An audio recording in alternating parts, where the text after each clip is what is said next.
Habis hujan yo masak mie goreng kangkung. Enak banget rek, sedep iki. Topping iki urang windu yo rek.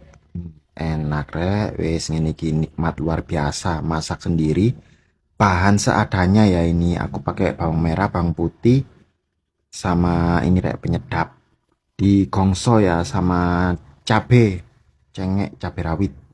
Pas wis yo, dingin-dingin gini enake makan mie pedes.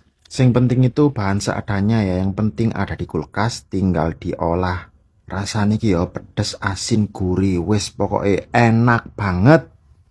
Kurang windune yo enak ya, pas yo gede-gede gitu loh, aku suka. Dagingnya tebel lagi, wis mantep. Iki aku nggak usah kecap yo, soalnya aku pengen yang pedes, asin, gurih rek. Tanpa nasi, soalnya iki udah banyak banget yo, pasti kenyang iki. Tinggal tidur. Wis pokoknya enak. Kalau buat sendiri gampang kok rek ya. Ini bawang merah, bawang putih secukupnya sesuai selera, terus cabai rawit digoreng gitu, digongso, diulek gitu ya. Pakai garam penyedap sama ladaku. Tanpa micin, tanpa gula ya, soalnya aku ngurangi gula rek. Wis yo nyoba sendiri mie goreng kangkung ala Wahyu.